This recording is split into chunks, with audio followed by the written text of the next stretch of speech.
Assalamualaikum warahmatullahi wabarakatuh. Salam jumpa bagi kita semua. Berjumpa kembali dengan Rina di Ruang Sehat. Dan seperti yang Anda lihat, hari ini suasana Ruang Sehat berbeda ya dari episode-episode sebelumnya. Namun tidak mengurangi esensi kita dalam perjumpaan untuk membahas terkait edukasi seputar kesehatan. Baik, di episode kali ini kami menghadirkan Dinas Kesehatan Kabupaten Tabalong yang akan membahas berbagai macam tema tentu saja. Namun di tema kali ini akan membahas terkait, kayaknya kita agak familiar gitu ya dengan pembahasan kali ini.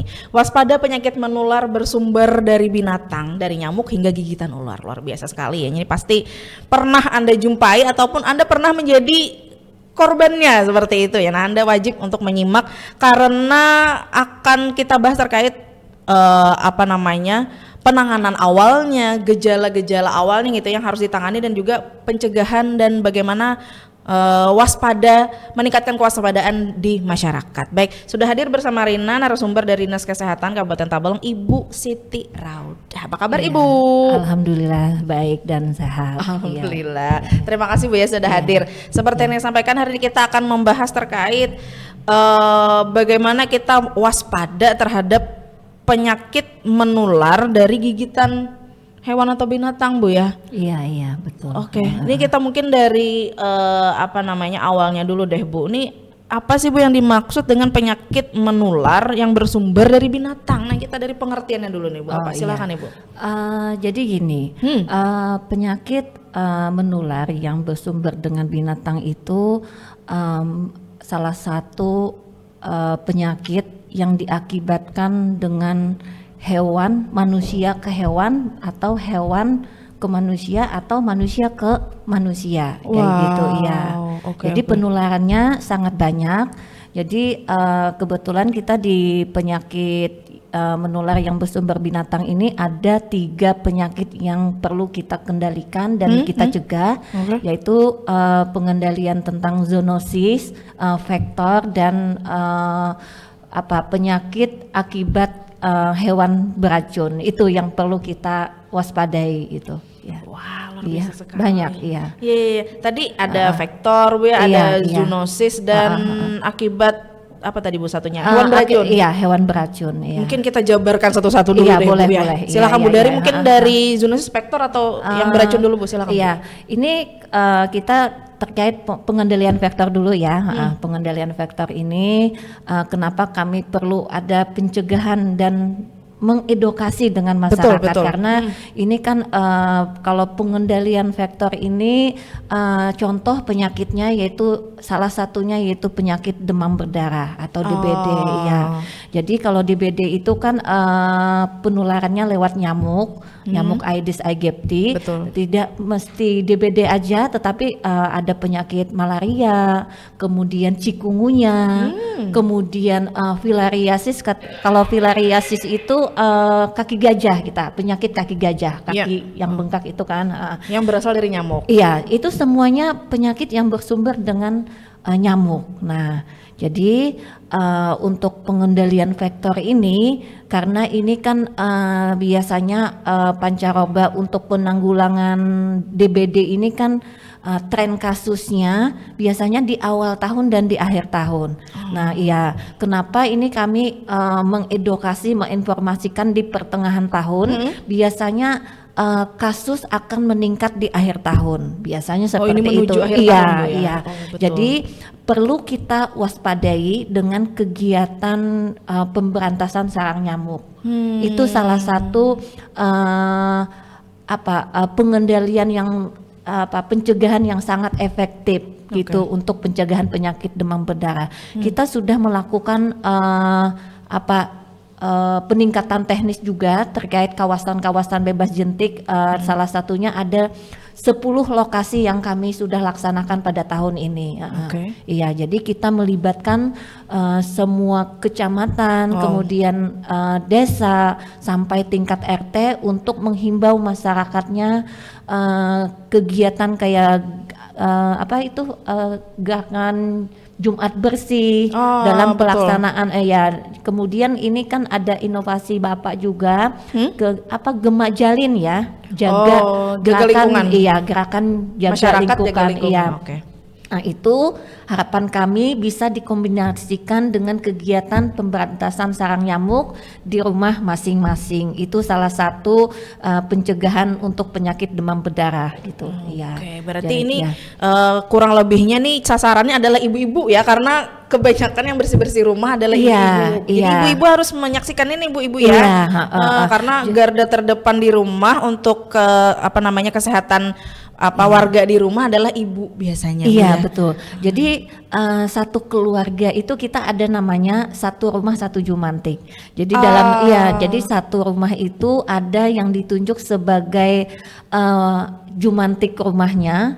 Ya, penunjukannya bisa ibunya, bisa bapaknya, atau bahkan anak-anaknya bisa ditunjuk sebagai pemantau jentik, bahkan mematikan jentiknya gitu. Oke. Ya. Tapi Rina penasaran Bu, gimana sih Bu kita di rumah mencegah yang dari awal deh Bu, dari penanganan sederhana untuk mencegah si jentik itu agar tidak ada di rumah sama sekali nih Bu. Oh iya, jadi tadi kan jumantiknya harus aktif itu satu rumah kan.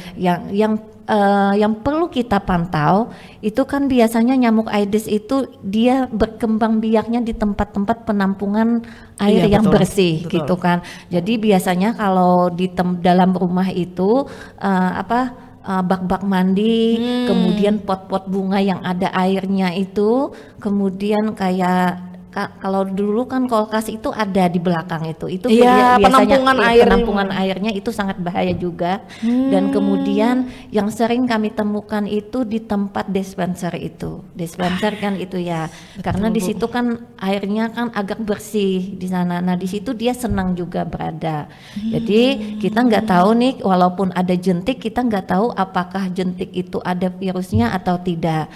Kenapa kita harus melakukan kegiatan pemberantasan sarang nyamuk 1 minggu sekali? Karena dari proses perkembangan nyamuk dari jentik ke nyamuk itu dia sekitar 7 sampai 14 hari. Jadi jangan sampai dia menetas jadi nyamuk, kita sudah membersihkannya. Kalau lagi dulu kan minta fogging. Nah, betul. Kalau fogging itu kita cuma mematikan nyamuk dewasa aja.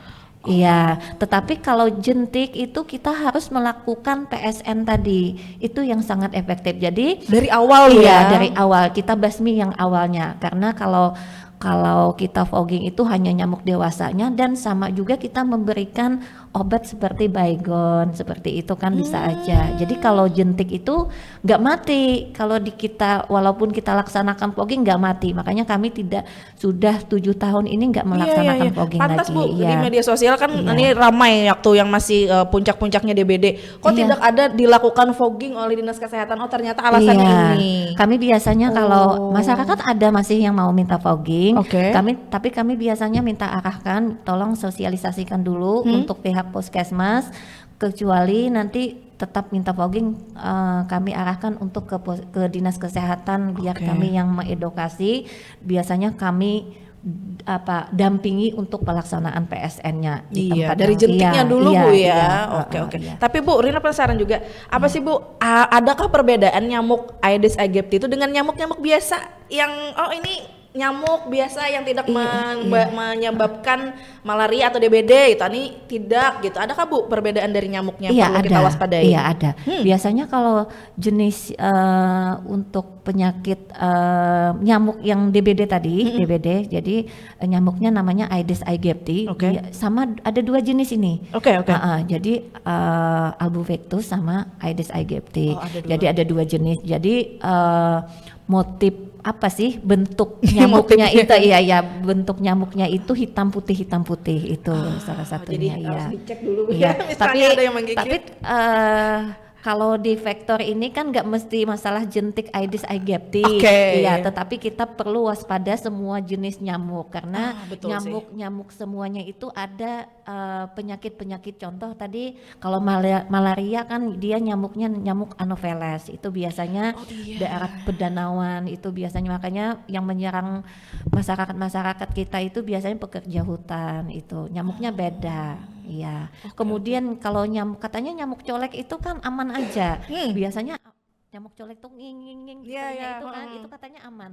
Ternyata nyamuk colek itu bisa menyebabkan penyakit cikungunya. Iya. Lagi dan Kalau lagi. cikungunya itu gejalanya biasanya ini dia kayak menyerang sendi-sendi tulang gitu. Makanya kita sakitan, bahkan ada yang sampai nggak bisa jalan. Ya, Waduh, itu oke, kalau oke, oke. cikungunya. Oke, tadi sudah dijelaskan Bu ya Iya. bahwa langkah awalnya adalah mematikan jentik.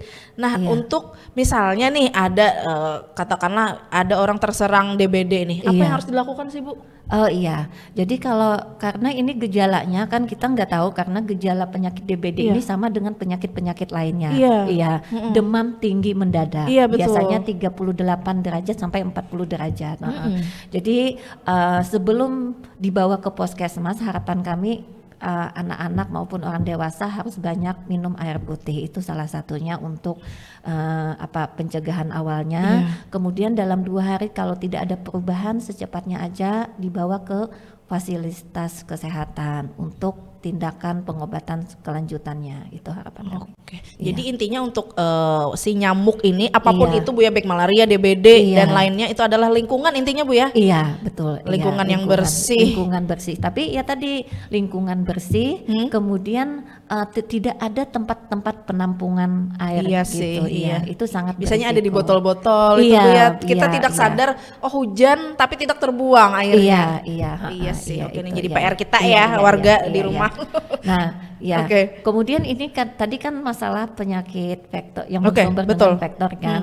Kita ini ada lagi masalah penyakit zoonosis. Zoonosis. Iya. Zoonosis ini sama dengan penyakit yang bersumber dari binatang juga. Dia dari manusia ke hewan ke manusia. Hewan ke manusia, oke. Hewan ke manusia, iya. Ini ada virusnya biasanya. Nah, salah satunya kita di Tabalong ini yang perlu kita waspadai masalah penyakit zoonosis yaitu penyakit rabies itu. Oh, Iya. anjing, Bu, Iya. ya? Jadi Oke. kalau rabies ini ada binatang yang yang berisiko dengan penyakit rabies, biasanya anjing salah satunya. Salah Kemudian- satunya, berarti iya, ada lagi, Bu? itu. Kalau anjing itu 98% itu virus rabiesnya ada pada anjing rata-rata. Oh, ada hewan yang lain Bu? Ada, ya. Oke. Ya, biasanya pada kucing, kemudian kera, kemudian kelelawar, bahkan musang. Tapi dari 4 binatang tadi selain anjing itu hanya 2% virus yang ada dalam binatangnya. Tapi kita tetap waspada. Terkenalnya ini si anjing Bu ya? Iya, Yang anjing. membawa rabies. Iya, Oh, iya, oke, iya, oke. anjing. Jadi kada mesti anjing kalau masalah zoonosis ini. Jadi ada penyakit leptospirosis. Apa itu, Bu? Leptospirosis itu penyakit yang diakibatkan oleh air kemih si tikus. Iya, tikus. Jadi kemudian flu burung. Oh iya, flu burung, iya. H5N1. Iya, flu burung itu kan dari unggas-unggas. Iya, betul. Iya. Kemudian ansrak. Ansrak itu biasanya pada hewan sapi biasanya. Kenapa seperti sapinya itu. Bu? Sapinya sakit, tapi kalau untuk teknisnya di binatang-binatang itu mungkin bukan ranah kita, Iya. ya, tetapi kita penanganannya di manusia. Berarti sapinya sakit dan menularkan ke manusia? Iya, betul, iya. oke, iya. oke. Jadi kita kalau di Tabalong ini kan kalau penyakit selain rabies ini dari segi zoonosis kita tidak ada kasusnya, Oh, oke. tetapi kita yang sangat kita waspadai yaitu rabies karena Betul tahun sih. 2025 itu kasus rabies kita ada 2 kematian positif. 2, Bu? Iya, 2 kematian dengan jumlah kasus gigitan 190 Wow. kasus. Selama 2025? Iya, kemudian 2026 ini sudah 73 kasus sampai bulan Mei ini. Ya. Wow. Dan, Kalau boleh iya. sebut Bu, daerah utara, selatan atau tengah itu Bu? Kalau lagi dulu kita ada wilayah-wilayah yang berisiko ya seperti wilayah Tanta itu daerah Warukin, kemudian Haruwai itu daerah Surian, kemudian Upau itu kan hampir di Upau itu daerah Kaong itu biasanya sangat berisiko. Tetapi saat ini kasus-kasus gigitan itu hampir semua wilayah ada kasusnya. Iya, Oke. jadi perlu waspada juga Perlu nih. Bu, perlu Iya. sekali. Tapi Iya. apa sih Bu yang harus diwaspadai nih masyarakat ketika melihat ada anjing? Oh itu ada dia rabies, apa ada ciri-cirinya Kak Bu? Iya ada. Biasanya kalau kalau anjing itu biasanya dia sangat agresif. Siapapun ada yang di dekatnya dia selalu menerkam. Itu Selalu menerkam, iya, bahkan menggigit, pokoknya dia mencengkram gigitan iya, Bu ya. iya. Dan dia biasanya takut cahaya, binatangnya itu takut air, makanya gejala sama binatangnya itu kalau kita yang kena digigit itu gejalanya hampir sama.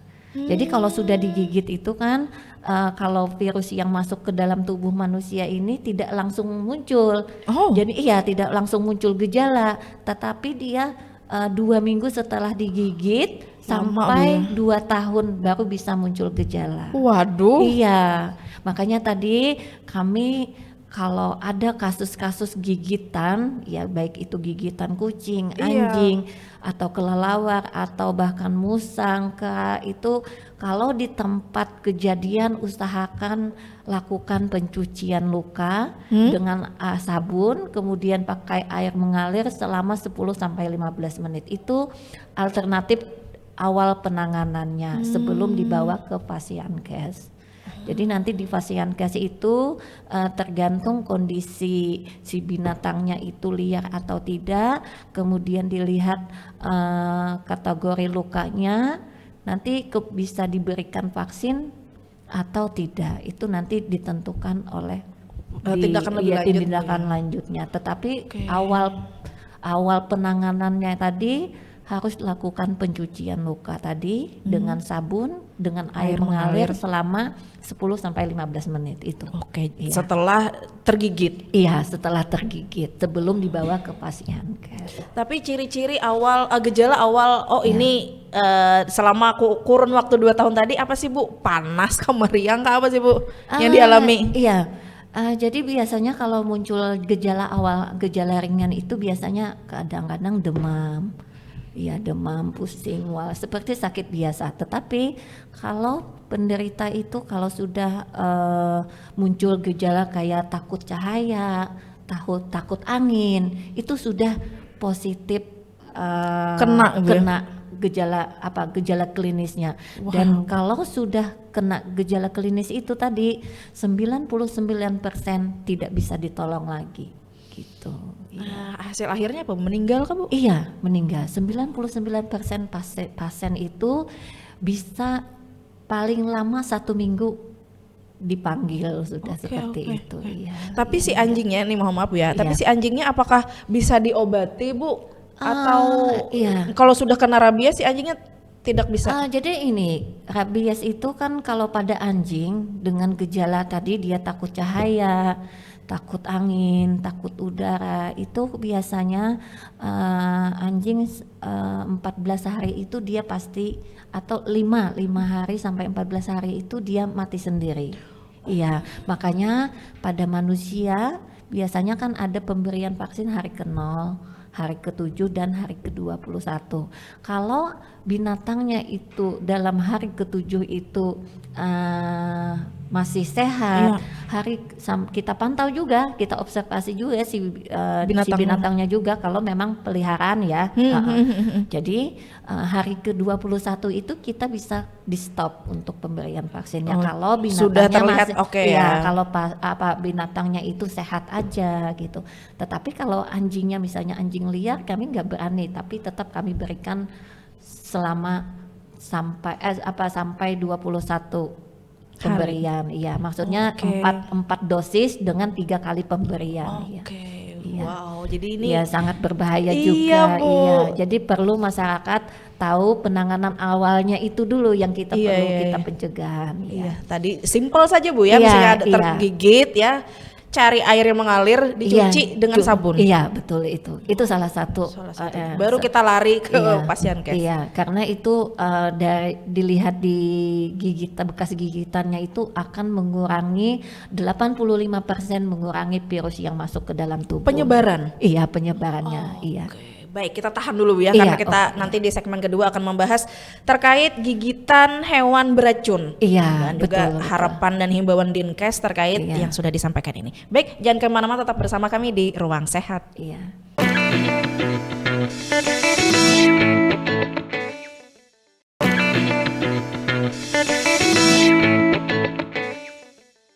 Oke, baik pemirsa, kembali lagi bersama Rina dan juga Ibu Raudah. Tadi sudah membahas panjang sekali Bu ya, terkait gigitan binatang. Iya. Nah, tadi sudah ada nyamuk kita bahas Bu ya, sudah ada rabies anjing Bu ya, dan teman-temannya. Jadi luar biasa sekali. Nah, di segmen kedua kita membahas terkait tadi sudah disampaikan Ibu di awal bahwa ada penyakit akibat gigitan hewan beracun. Silakan Ibu. Siapa saja yang termasuk itu Bu? Banyak ya penyakit yang bersumber dengan binatang ya. Tadi kita sudah membahas masalah vektornya sudah, kemudian zoonosis sudah, kemudian kita ini masalah penyakit akibat hewan beracun. Itu salah satunya gigitan ular ya. Karena kita kalau untuk di Tabalong ini sudah ada 12 kasus dengan 1 kasus kematian. Di tahun ini Bu? Iya, di tahun ini ya. Jadi hewan yang beracun itu biasanya kayak serangga. Itu kalau serangga itu kayak tawon, katanya seperti itu. Iya, betul. Kayak lebah, kalajengking, kalabang itu masuk juga. Iya. Banyak.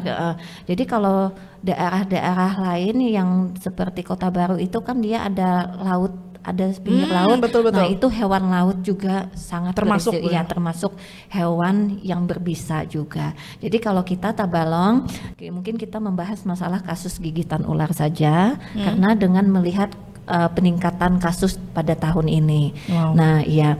Jadi kalau gigitan ular itu kita namanya ada bisa katanya ya. Iya, betul. Kalau kita di bahasa kesehatannya itu kalau bisa itu venom namanya. Venom, iya. Bisanya itu namanya venom. Jadi venom itu salah satu protein enzim yang digunakan dalam sistem pencernaan si ular tadi sebagai bahan makanan ularnya, dan venom itu kalau masuk ke dalam tubuh kita, tubuh manusia, bisa menyebabkan kecacatan bahkan kematian. Waduh. Iya. Jadi jadi kalau untuk kasus gigitan ular ini banyak yang terjadi di wilayah, kalau untuk wilayah Tabalong ini hampir semuanya ya, dalam 12. Semua wilayah ya?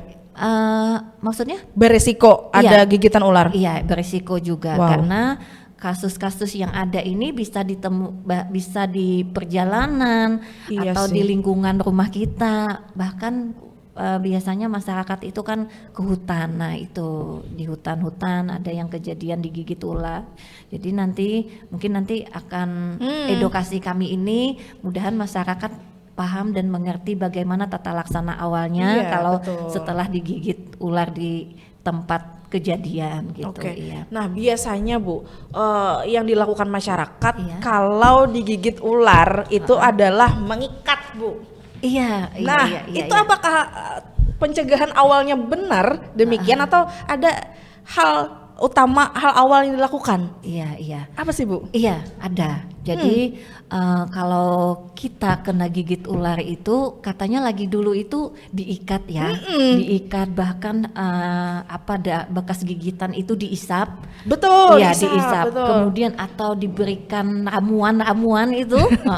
Zaman dulu Bu. Iya, kalau kami di Dinas Kesehatan ya, kita tenaga kesehatan, kami tidak menyarankan, karena kalau bekas gigitan itu kalau diikat dia akan memecahkan pembuluh darah kita, karena si venom atau bisa ular itu dia masuk bukan lewat darah, tetapi dia masuk ke kelenjar getah bening. Beda jalur Bu ya? Iya. Jadi kalau getah bening itu semakin banyak pergerakan pada daerah-daerah yang kena gigit itu, semakin cepat venomnya masuk menjalar ke dalam tubuh manusianya. Jadi kalau ada kasus-kasus gigitan, biasanya penanganan awal itu melakukan imobilisasi. Apa itu Bu? Imobilisasi itu melakukan metode yang bisa berhasil kemungkinan berhasil dan mengurangi risiko gigitan ular yang lebih parah lagi Penyebaran, pada Bu, manusia. ya? Iya, penyebaran tadi. Jadi imobilisasi itu kayak kita melakukan, kalau kami di dinas kesehatan di kesehatan itu apa namanya itu, kasih spalak. Iya, Oke. dikasih spalak kayak orang patah tulang. Seperti itu. Iya. Jadi kalau di tempat-tempat kejadian, kalau bukan di pasienkes Iya, mungkin nggak ada ya tempatnya. betul. Jadi kami sarankan biasanya kalau harapan kami itu dikasih kayu, Oke. iya kayu. Nanti misalnya biasanya kalau kasus gigitan ular ini biasanya daerah tangan atau Kaki, kaki, betul. iya, daerah tangan atau kaki. Jadi lakukan imobilisasi atau kita kalau bahasa kita itu apa ya, ditangkir gitu ya. Oh iya betul, Iya. ditangkir. Saya di batis, andaki Iya, kayu, di iya, tangan andaki kayu, iya, hanya diandaki diikat. kayu atas bawah, Hanya atas diikat bawah, kah? baru diikat. Iya, diikatnya pun jangan terlalu kuat karena Supaya eh, tidak menyebar pula. Iya, yang penting tidak ada pergerakan tangannya atau kakinya. Bahasa kita tuh direnayakan. Didiamkan, iya, didiamkan, iya. alah. Itu salah satu tindakan awalnya. Nanti kalau sudah lakukan itu di tempat kejadian, langsung bawa ke pasienkes. Nanti di pasienkes itu tenaga kesehatan akan mengobservasi. Karena biasanya kalau kasus gigitan ini kan rata-rata kita nggak tahu nih ularnya ular apa, jenisnya jenis apa. betul, Bu. Nah, karena kalau gigitan ular ini dia ada dua jenis, ular yang berbisa atau ular yang tidak berbisa gitu. Jadi penanganan awalnya seperti itu.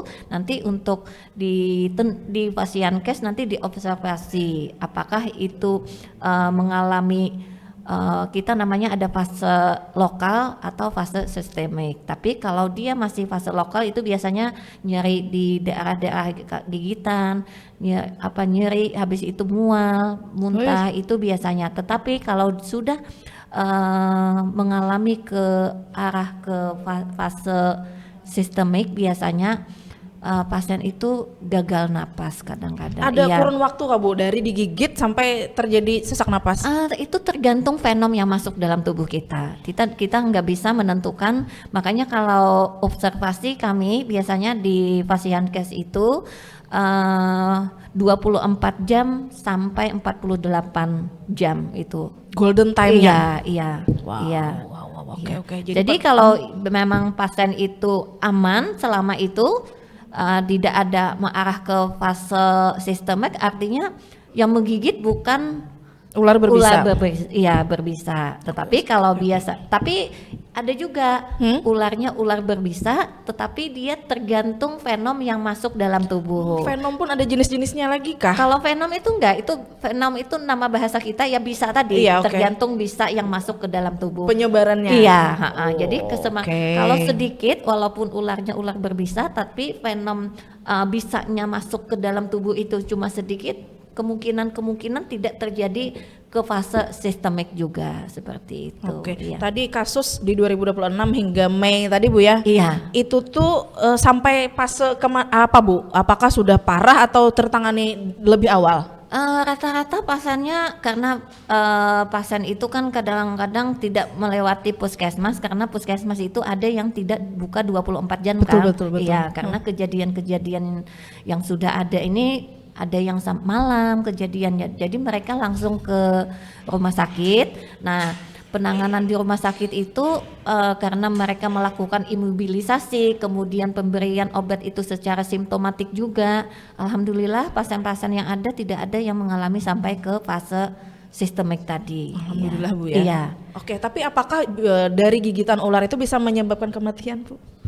Bisa. Bisa, Bu, iya, ya? bisa kalau keterlambatan. Iya, keterlambatan penanganan kalau dia ularnya yang menggigit itu ular berbisa dan bisanya sangat banyak masuk ke dalam tubuh tanpa ada melakukan imobilisasi tadi, kemungkinan kalau lambat ditangani bisa mengalami kematian. Karena Bu kurangnya edukasi masyarakat, masih Iya. memakai metode-metode lama Bu Iya, ya, iya, itu iya.